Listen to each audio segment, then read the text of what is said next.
Welcome to Brindavan, a Parthasadi family Samarpanam to our beloved parents, a space for enjoying Vaishnava Sampradaya, Slokas, songs, Divyadesa Pasarams, and much more. Namaskaram Uttama Bhagavatas. Namaskaram for joining us today in our Vishnu Sahasranamam Anubhavam, Slokam 80 in our Ayiram Namangal, Ayiram Gunangal series.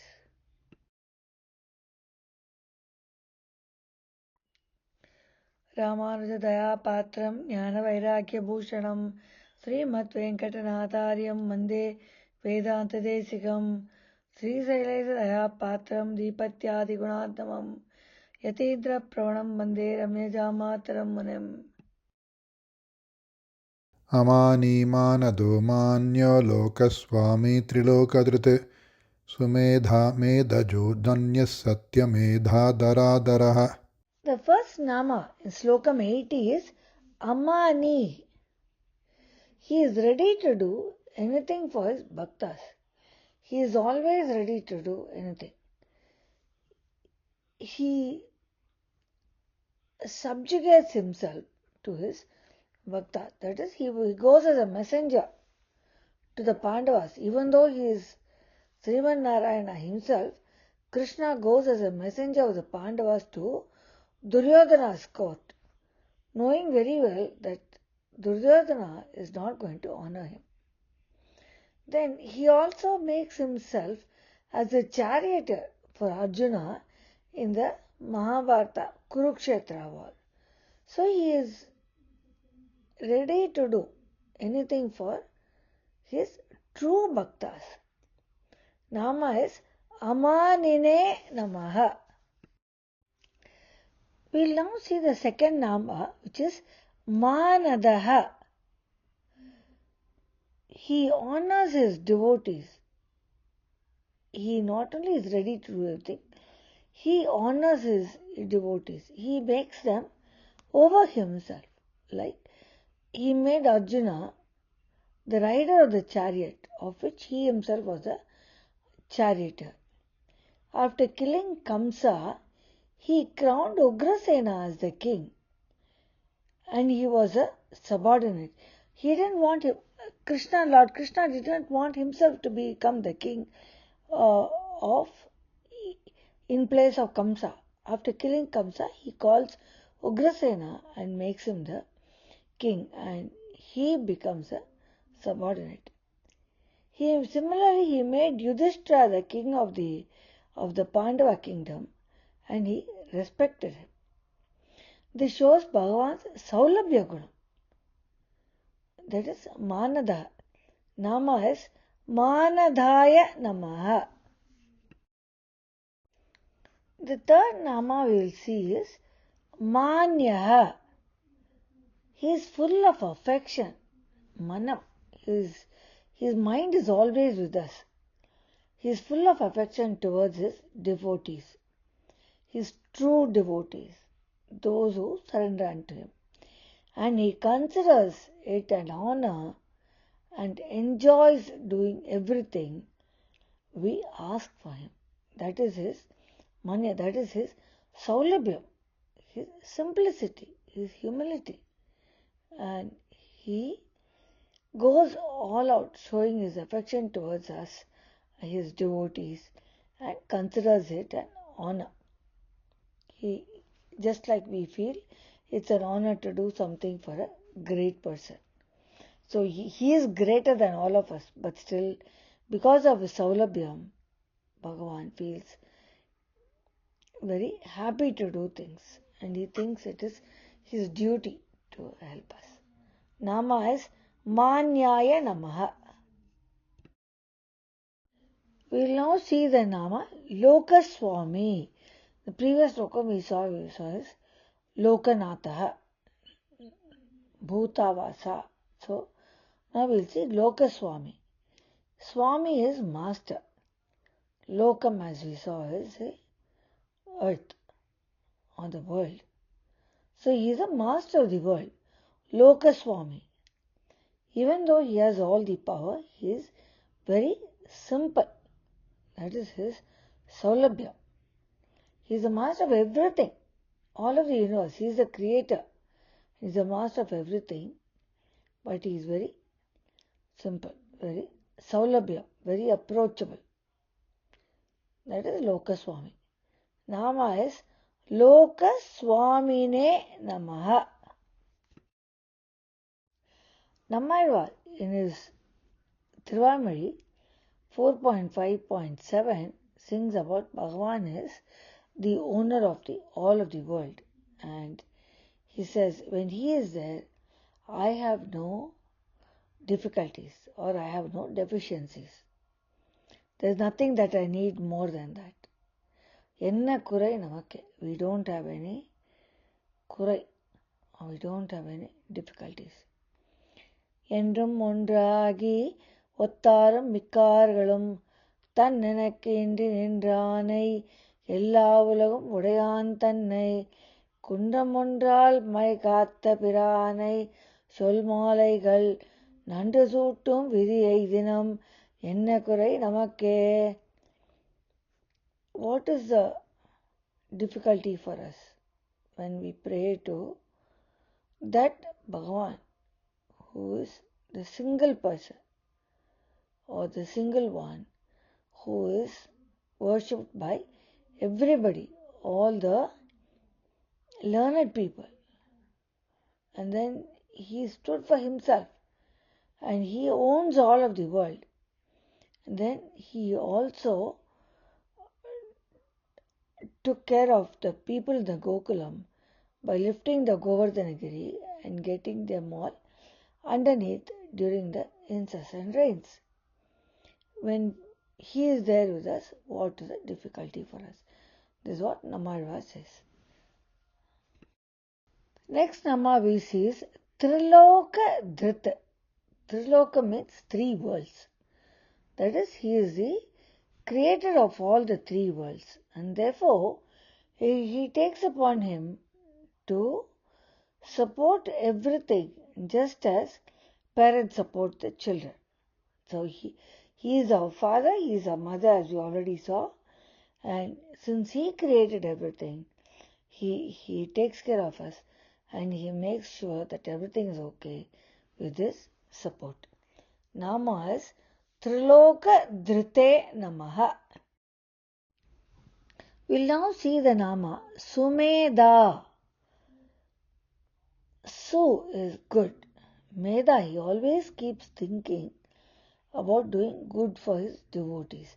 The same thing is reiterated in many namas because it makes us understand again and again by the drill that Bhagavan is only one who keeps thinking of us and who is capable of doing and who can do everything for us. It shows Bhagavan's Saulabhya and Sausilyam and his affection for us for doing good for his true devotees. So when we give him unconditional Sharanagati, when we surrender unto him, he does all good things for us. Nama is Sumedhase Namaha. The Nama we now see is Medhaja. Why was he born to Devaki? He was born to Devaki as Lord Krishna because of the austerities, what she did in her previous birth. She did yajna and prayed for Bhagavan to be Sriman to be born to her in her previous birth. So when she prayed in the previous birth and said, the next birth you should be born as my son, and Bhagavan took it upon him that he should be born to Devaki and Vasudeva, and that is why he was born to them. Nama is Medhajase Namaha. The Nama we see now will be Dhanyaha. He considers his wealth to manifest for his devotees. So he wants to come and help his devotees. That's why he manifests again and again, as he says in Bhagavad Gita. He considered being born to Devaki his ardent devotee as a privilege and his own wealth. So he was born as Krishna to Devaki. Nama is Dhanyaya Namaha. Dhanyam is to be grateful, as we say. So he thinks it is his privilege, or Dhanam is wealth. So he considered his wealth and his privilege to be born to his ardent devotees like Devaki, Kausalya, etc. We now see the Satyameda. Satyam is truth. He always shows his truth to his devotees. That is, he truly feels as one amongst his devotees, which he keeps showing it to them, his friends in Ayarpadi.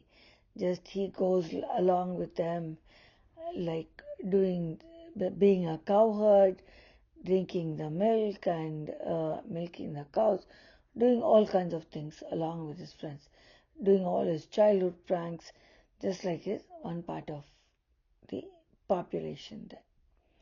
He is true to what he says and does. Satyam, that is the truth.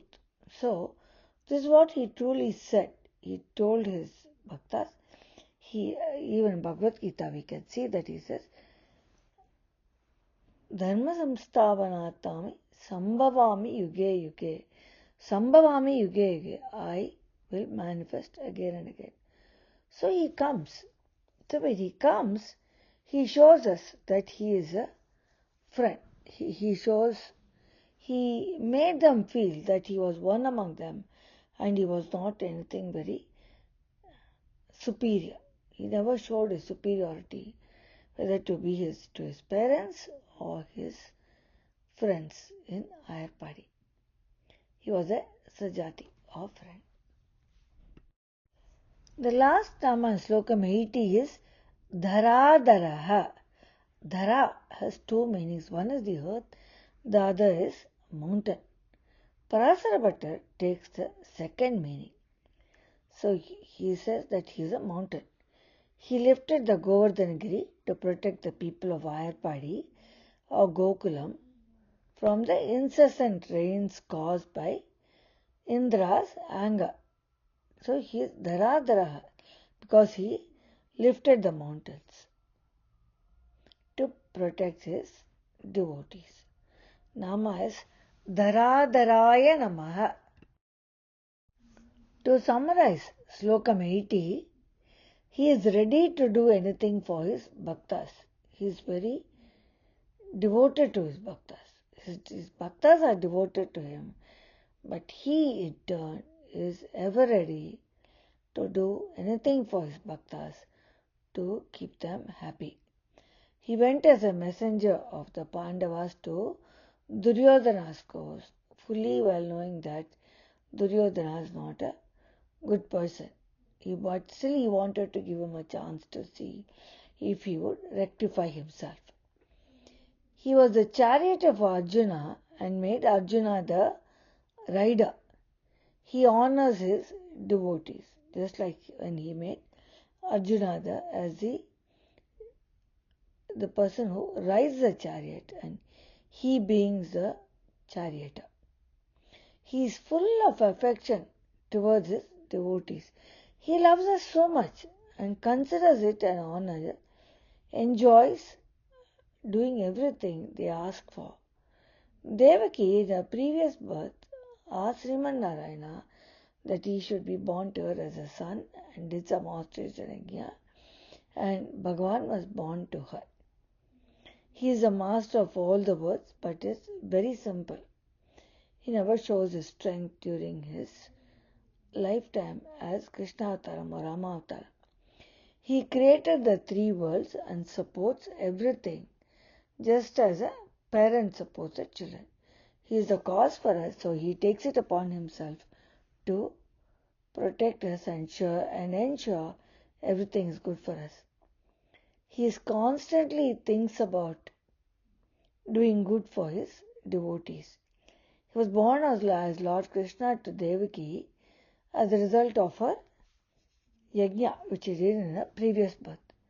He considers as a wealth to manifest for his devotees. He considered being born to Devaki, who is an ardent devotee, as a privilege and his own wealth. He is true to what he says and does the same. He lifted the Govardhanagiri to protect the people of Ayarpadi from the incessant rains caused by Indra's anger. So this slokam is all about Bhagavan's Saulabhyam and Sausilyam, his generosity in doing things for us and his love and affection for us, and his simplicity to shower his love and blessings on his true bhaktas. This brings us to end of slokam 80. See you all in 81. Dhanyosmi for joining in today.